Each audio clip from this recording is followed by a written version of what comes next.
Quincy Riley, Danny Stutsman, and other young New Orleans Saints players are creating some optimism for the team's future. We got all that and a little bit of lagniappe for you on today's episode of Locked On Saints.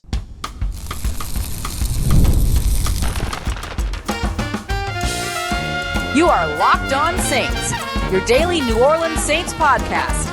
Part of the Locked On Podcast Network, your team every day. What is good, Who Dat Nation and Who Dat family? I am your host, your friend, Ross Jackson, New Orleans native, your New Orleans Saints expert and credentialed member of the media covering those New Orleans Saints as a Saints beat writer over at LouisianaSports.net. And on today's episode of Locked On Saints, I'll tell you why the pursuit of players like Terry McLaurin and Micah Parsons is very unlikely for this New Orleans Saints team. We'll also discuss why the run game remains the biggest question mark going into the Saints' first preseason game this weekend, and we're going to kick everything off with young players who are creating some optimism around the future of this New Orleans Saints team. We got all that and a little more coming up for you on today's episode. We appreciate you very much for making us your first listen and being an everydayer here on the show, which is a proud part of the Locked On Podcast Network, your team every day. New Orleans Saints young players like Quincy Riley, Danny Stutsman, I'd even throw in Fadil Diggs, Jashean Davis, and a few others, are reasons for optimism around the future of the New Orleans Saints. And I'll even go to some second-year guys, too. Guys like Kool-Aid McKinstry,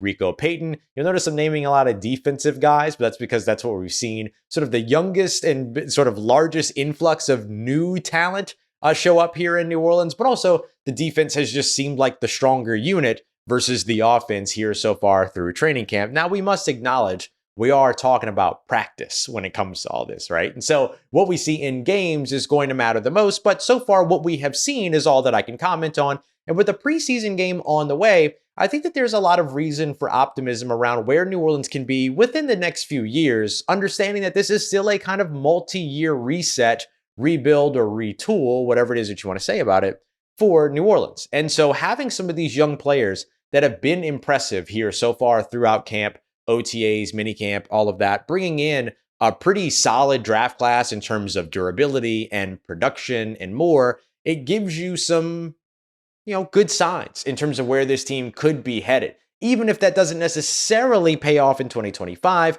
what it can mean in 2026, 2027 is kind of what's most important here. So I want to stick on the defensive side because I think that's where we see the largest influx of young players, but I do have some offensive names that we'll run through as well. But starting with the secondary, I think when you look at players like Jonas Sanker, Quincy Riley, Kool-Aid McKinstry, and Rico Payton in particular, those three players who aren't just fresh new faces, but that are first or second year players, they have all stood out at some point here throughout training camp and really multiple points here throughout training camp. The New Orleans Saints have kind of this long-standing reputation, probably dating back to when Dennis Allen really got this defense turned around back in 2017. Even though he began his work a little bit earlier, but 2017 is when things really shifted with the additions of guys like Marshawn Lattimore, as well as Marcus Williams and more.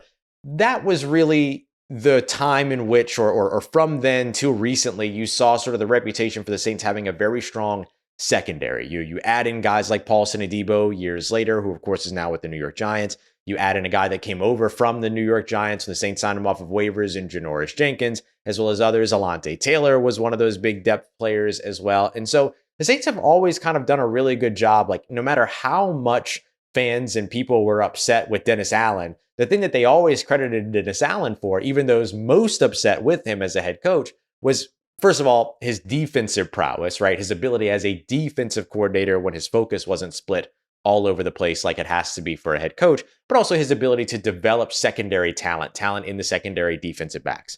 And so with all of that, we saw this team carry a kind of pretty lengthy reputation for being deep in the cornerback room, being effective and deep in the safety room as well. And I think that we're seeing a little bit of that kind of restructure right now on this roster beginning under Brandon Staley. You also add in additions like Terrell Burgess and Julian Blackmon and Justin Reed. Burgess and Blackmon, both guys that Brandon Staley is very familiar with. Justin Reed, a guy that was in the same division as Brandon Staley for 3 seasons, and he saw twice a year when the Chargers would play against the Kansas City Chiefs. And so I think that you see all these players kind of get brought in and are helping this team kind of rebuild from the bottom up. And what I mean by that is that it's not just the big name addition like a Justin Reed that comes in and everyone's talking about him, which is true. Everyone is talking about him.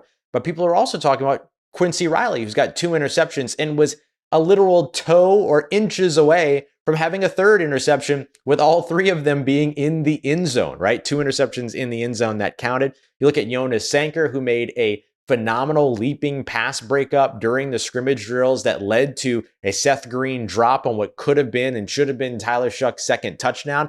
Then the very next play gets broken up over the middle of the field.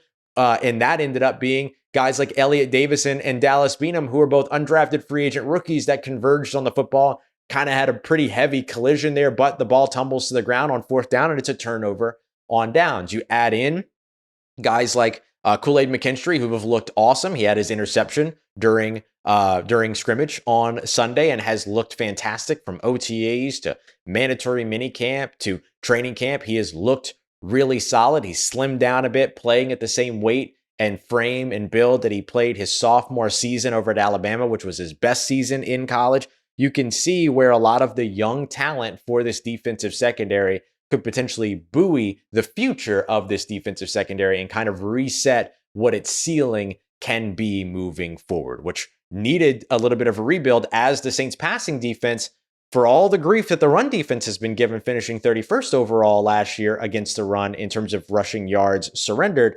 27th in the NFL in passing yards. So not much improvement there, or lots of improvement to be had, but not much different from where the run game was. You look at a guy like Danny Stutsman, who can help you in both of those areas, the ability to be able to crash down and stop the run, but get sideline to sideline, drop back in coverage, read offenses, be able to understand where things are coming. I mean, he talked about the interception that he had in training camp and how he kind of knew where everything was going and the ball was just low enough, and he went up and grabbed that Spencer Rattler pass for an interception just at the goal line. The red zone defense has really sung because of this sort of choir of young players that have been going out there and making these plays. Then you add in guys like Fadil Diggs, who's a 7th round pick, Jasheen Davis, who is an undrafted free agent rookie. Both of them continue to flash as edge rushers and are adding to the depth of that edge rusher room, already starting to surpass guys that are going into multiple seasons deep, like an Isaiah Foskey so far throughout training camp. And then going over to the offensive side, I think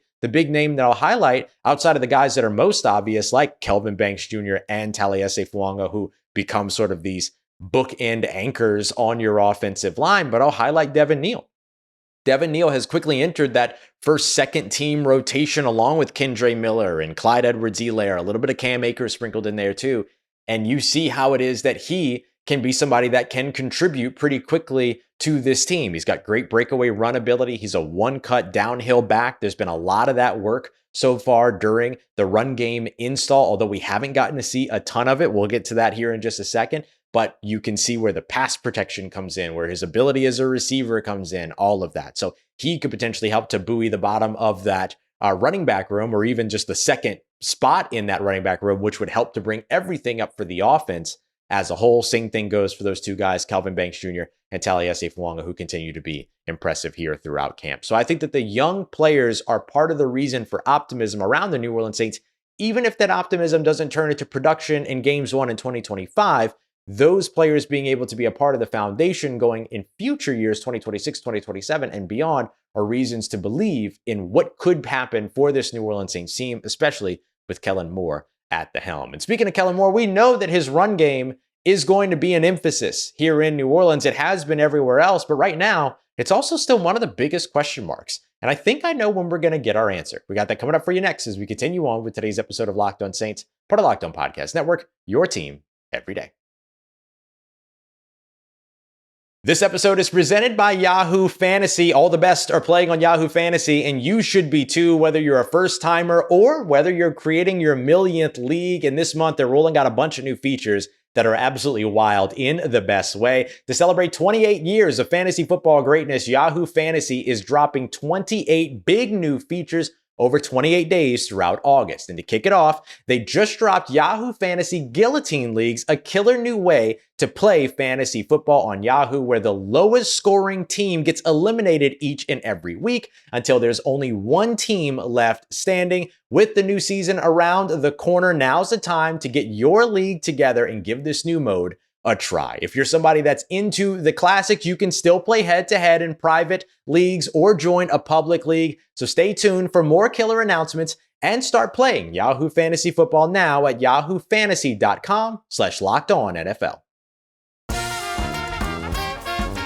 All right, family, we are days away from the New Orleans Saints answering one of the biggest questions for their 2025 season. How is the run game? And we're going to be getting our answer pretty soon here. And it all begins with this Los Angeles Chargers preseason game. I mentioned earlier, hey, we talking about practice. But when it comes down to these preseason games, you finally get an opportunity to start to get a look at something. Now, it's not going to be the end-all be-all. You're going to see a lot of vanilla defenses, and you're only going to deploy so much of your sort of exotic options when it comes to your offense as well. So with that in mind, it's really just about starting to gather answers on both sides of the football in the rushing game, but at least we'll finally start to get some of those answers. In training camp, it's been a little bit hard to kind of figure out, is the run game good? Is the run game better? Is the run game struggling? How is it looking? Because so much of practice is still very much been centered around the passing game. 2-minute drills, we've discussed this before at end of half as well as end of game.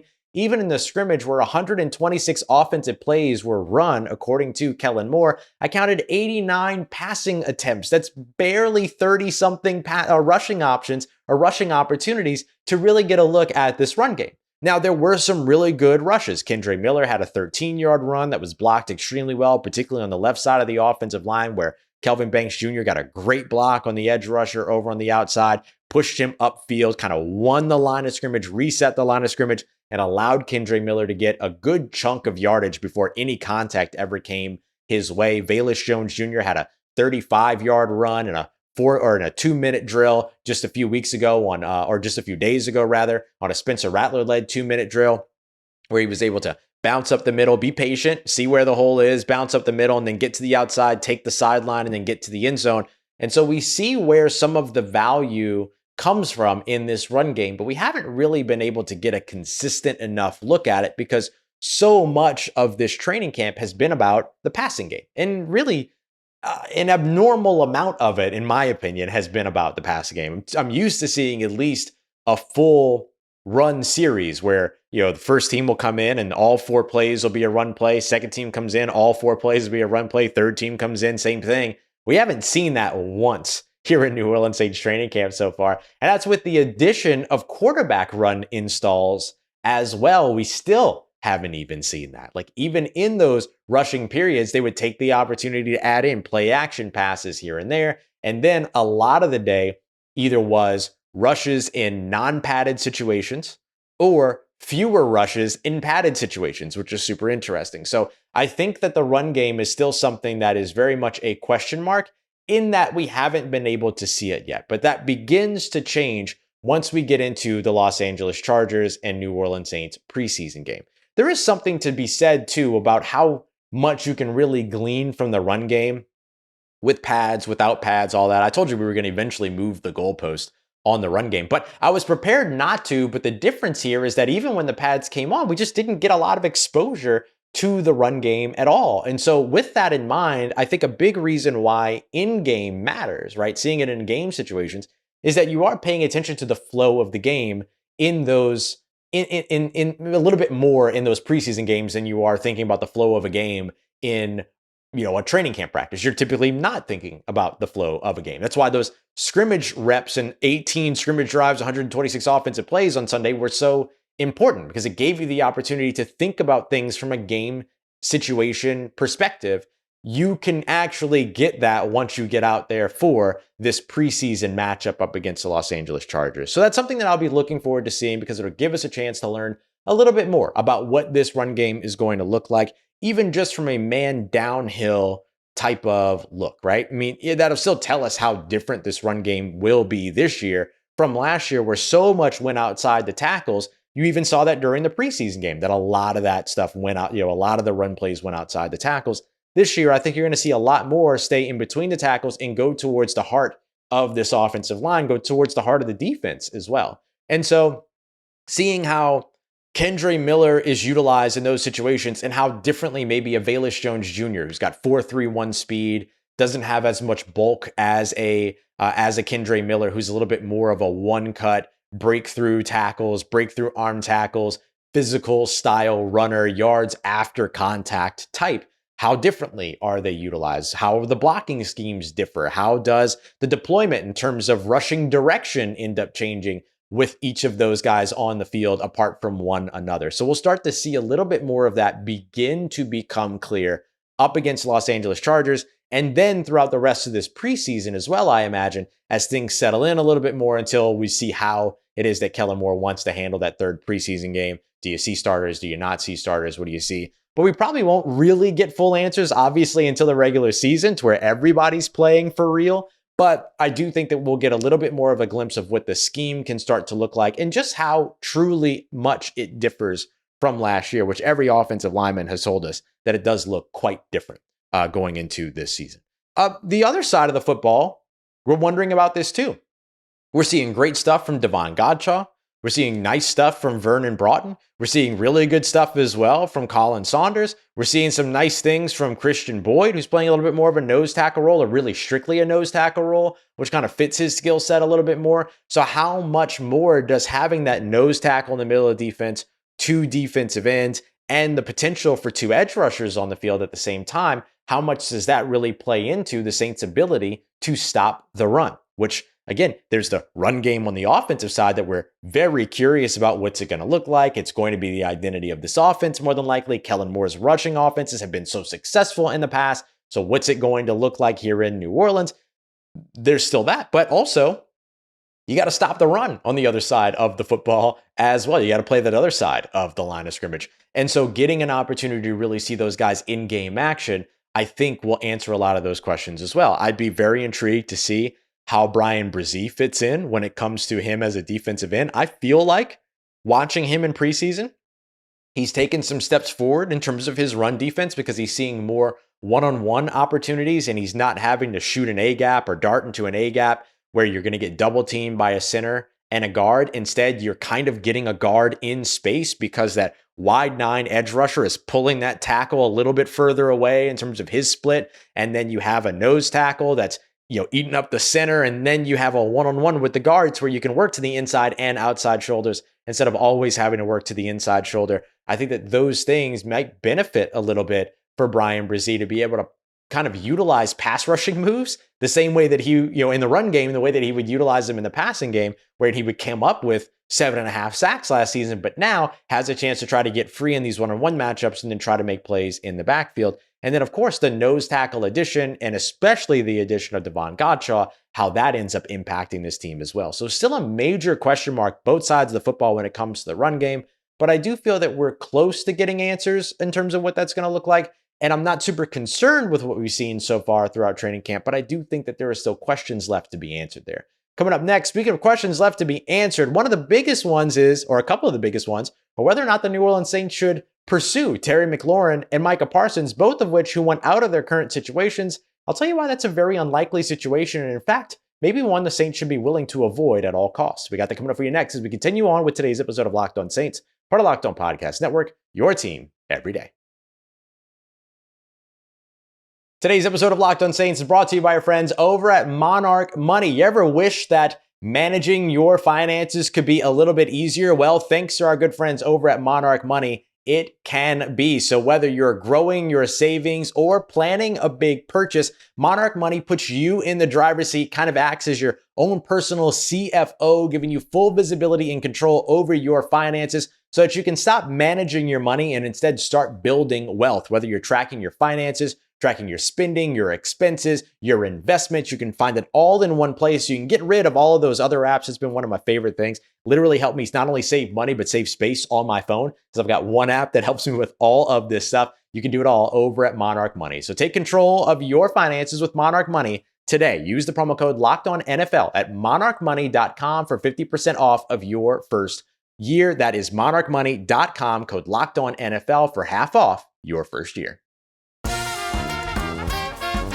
Let's get it, Who Dat Nation. The New Orleans Saints should not chase after trades for Washington Commanders wide receiver Terry McLaurin, nor Cowboys edge rusher Micah Parsons. And I know that that's going to be an unpopular opinion, but let me explain to you why I think the Saints should avoid both of these players. And honestly, it's got nothing to do with either player. I think Terry McLaurin is a fantastic wide receiver. He was one of my favorite wide receivers going into the draft during his year. I think it stinks that he has been subjected to what he was subjected to in Washington before the whole rebrand happened, before Jaden Daniels came along, before Dan Quinn and all these other folks kind of stepped in and flipped the culture over in Washington. I think it stinks that he was subject to all of that, but I loved that he stuck around. Now all of a sudden he wants out because of contracts and all these other things going into his age 30 season. Even though they're offering north of $20 million, there's no space for that right now in New Orleans. First of all, giving a wide receiver going into his age 30 season north of $20 million, that's kind of like giving a quarterback over 34 years old, 33 years old, whatever it was, $50 million per year. No need to do any of that. This is the kind of move that maybe a win now team makes. The New Orleans Saints need not be a win now team. Going out there and trading for Micah Parsons as his rookie contract ends and having to give up an enormous contract to him as well. That's a move that a win now team makes. That is not expected and is not expected to be what this team's kind of MO is going into 2025. These are the types of moves that if the previous New Orleans Saints would have made, right? The previous version of the New Orleans Saints would have made that were NFC Championship contenders, consistent playoff presence players, then you would have said, yeah, that makes sense. Now, everyone would have argued whether or not the Saints shouldn't have done it. Oh, the Saints need to realize where they are and they need to kind of smell the roses or whatever. But the roses were in the NFC Championship game at that point, right? That's not the 2025 New Orleans Saints reality. That's probably not the 2026 New Orleans Saints reality, not in terms of what you can kind of put a stamp on as a win now team. And so I just don't see the New Orleans Saints trying to make either one of these moves unless there's something funky that they can do with one of these contracts that doesn't come back to bite them later on. But here's the other reason why I say that the Saints kind of need to avoid this or would avoid this. Just look at the last two off seasons, right? The Saints just went into an NFL draft with 9 selections and used all 9 of those selections. Did not make a draft day trade, largest draft class since 2015 or so, in about 10 years. This is not a team right now that looks very interested in shedding assets, and instead is one that's looking like it would rather stockpile assets in trying to rebuild its team sort of from the ground up, right? Investing in sort of homegrown talent as opposed to going out there and selling the ship, if you will, selling the house for a guy to be able to come in and try to help them out. The second thing is that you look at the free agency acquisitions over the course of the past couple of years, right? The biggest acquisition over the course of the past 2 years was, with the exception of Derek Carr, was Chase Young. Now, of course, Derek Carr was now 2 seasons ago, 3 off seasons ago, because we're kind of past this off season. But looking at the 2024 and 2025 off seasons, Chase Young was kind of the biggest investment that they've made, but they made the bigger version of the investment in Chase Young after he was around for a season. And so really, when you look at the last year and what the Saints did this offseason, flipping their coaching staff, making all those draft picks, going out there and investing in kind of mid-tier free agents in terms of contract level, but then lower tier free agent contracts after that, and then focus on where they spent the most money. That focus went to in-house talent. Guys that impressed in the year before with a guy like Chase Young, who had 73 pressures, was top 7, top 6 in the NFL last year, according to Next Gen Stats. And that metric, yes, he needs to finish plays at the quarterback. Yes, you want to see the sack numbers tick up, all of that. But they've reinvested in him based on that really high-level pressure season that he created, with the hopes that he'll be able to kind of take that next step here in New Orleans. Juwan Johnson, somebody that this team really, really likes. Now, whether that's right or wrong remains to be seen, but that has been the MO, that has been the focus of the New Orleans Saints. So the idea of trading away assets and then also having to give up enormous contracts to either one of these players, as good as they are, feels very kind of out of the ordinary for what it is that the Saints are doing and doesn't really align with what they have done over the course of the past 2 years. Certainly doesn't align with what they've done this season. So am I saying that going after and trading for Micah Parsons is a bad idea? Not really. Am I saying that it's a bad idea to trade for Terry McLaurin? Also not really. I'm just saying it's unlikely because it doesn't really seem to fit what it is that this New Orleans Saints team has looked to do and where it has invested its attention, its funds, its assets over the course of the past couple of seasons. Would Micah Parsons be an outstanding addition to this New Orleans Saints team? Yes, Micah Parsons would be an outstanding addition to every team. The Dallas Cowboys should be calling the Dallas Cowboys about trading for Micah Parsons if they have to. Would Terry McLaurin be an excellent addition to this New Orleans Saints team? 100%. He's exactly the kind of wide receiver that the Saints don't have. A stronger, sort of more physical X receiver that can go out there and make some big time physical plays for you. Is he 6'2", 6'3"? No, but does he play like it? Yeah, 100%. 6'3", 6'4".